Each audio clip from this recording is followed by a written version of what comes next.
This is Cape Chronicle. I'm Jacob McCleland. Broadway Street in Cape Girardeau will soon be home to several pieces of public art. Here to talk about the public art exhibition is Southeast Missouri State University sculpture professor Chris Wubinaw. Thank you so much for coming out to talk with us, Chris. Thank you for having me. Well, first off, what exactly is public art? Public art is exactly how it sounds. It's art that's in the public. It can be any kind of thing. It can be large-scale metal sculpture. It can be murals like we have at the river wall. It could be tile, mosaics in a wall on a building. Oh, how is this current initiative, this new initiative, how is that different from current exhibitions that are already in Cape Girardeau? Well, this one started a little bit different because we came up with a public art policy, a public art committee for the city of Cape Girardeau. First time it's ever been done. What we did was join forces with representatives from Old Town Cape, Chamber of Commerce, the Arts Council, and Parks and Recreation. And along with myself, we came up with the public art policy, and our first event that we planned was this art exhibition. Well, tell us a little bit about this. Where will these pieces of artwork be, and about how many of them will there be and such? Sure. Well, since the new streetscape of Broadway came into effect, we decided we wanted to celebrate that with artwork all along Broadway. So it's going to be from Pacific all the way to Spanish. And we'll have 7 pieces of sculpture, and not on every block, but nearly. And it will be, some will be on private land, some will be on sidewalks. Tell us a little bit about the artists that were chosen for this exhibition. Sure. We have 2 people from around Chicago, Andy Arvanitis and Mike Bauer. 2 artists that have been working in public sculpture for many years. Then we also have a young artist in Kansas City, or from Kansas City, Beth Nybeck, that will be participating.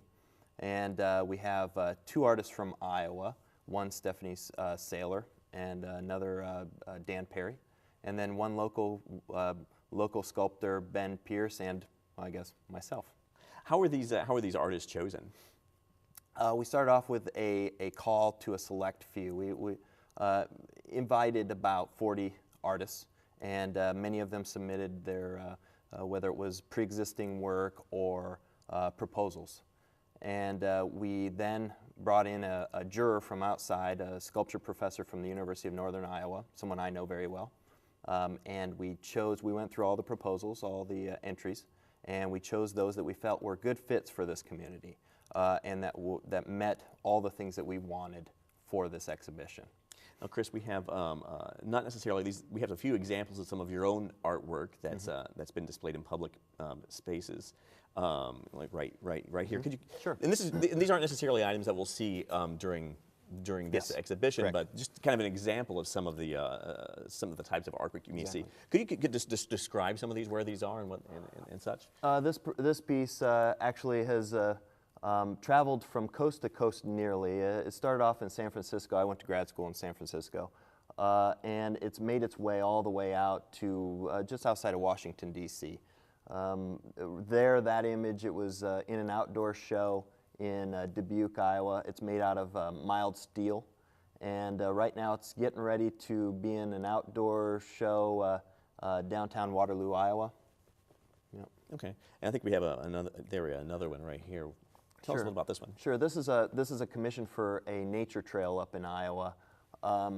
It has glacially tilled field stones that I had to go out and find, and each one, there are actually 2 pieces to it, but only one shown right here. That weighs about 5,000 pounds. The bronze on top of it is fabricated in just the right way to ride the upper edge of that boulder. Okay, and we have one more piece that we wanted to show as well. Which one's this? This one is titled Immaterial. That one also has been in exhibitions in Lawrence, Kansas, and Charlottesville, Virginia. Many different exhibitions. Right there, that was when it was in Dubuque, Iowa. Currently, it's in an outdoor exhibition in Ames, Iowa. Now, these examples that we saw of your own work here, these look like large pieces of artwork, very large sculptures. Are these is that similar to what we're going to see here in Cape Girardeau? Some very big pieces. Yes. Our largest piece that we have will be, I think it's 10 feet tall by 12 feet wide and 30 feet deep, and will weigh, that will be 5,000 pounds. So that's the largest. Others will be 10 feet tall, 9 feet tall, 6 feet tall, but they have to be generally larger pieces so that you can see them from the street, so you can see them as they compete for your attention with the buildings that are downtown. You know, when artists, when they apply for something like this or submit their proposals, do they already have something in mind, or do they have pieces of artwork that have already been developed, or are they making these specifically for Cape Girardeau? All that. All that. We do get entries of pre-existing artwork, and so we get the images and we can see what they want to show, but then we also see some ideas of what they want to fabricate. So we give them the okay to fabricate some of these, and actually right now, currently, some of the artists are making the work as we speak. Now, how long will this artwork be on display in Cape Girardeau? For a full year. And then I guess next year That's what we hope. We hope that it'll be an annual thing, that this artwork will change out, and next year, if we do get to do this again, if it is successful, which we think it will be, we want to open it up to a national call, so we would get artwork from around the country. What is public art like this? What does this add to a community? Well, I think as a community, we want to grow culture. We want to celebrate life. We want to impact our environment in a good way with things that are intellectually stimulating, aesthetically beautiful, many different things that add the spice of life.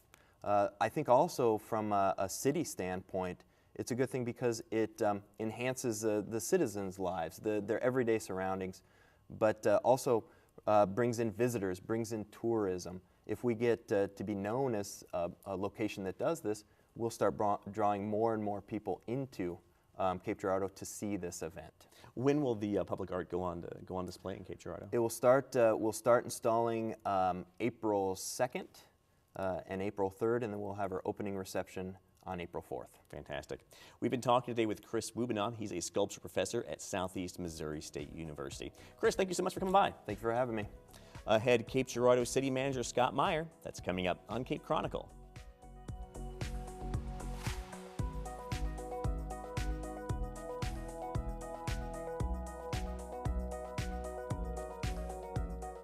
Oh, hey, bud. Where are you headed? Just gonna hang out. With Gary and Todd? Yeah? I've been meaning to ask you, is there any drinking going on in this crowd? No? If any of your buddies ever pressure you to take a drink, just tell them you promised your dad you wouldn't. I'd do anything to keep you safe. Okay, I will. I hope this is working. I promise. Love you too, Dad. They really do hear you. For tips on what to say, visit underagedrinking.samhsa.gov.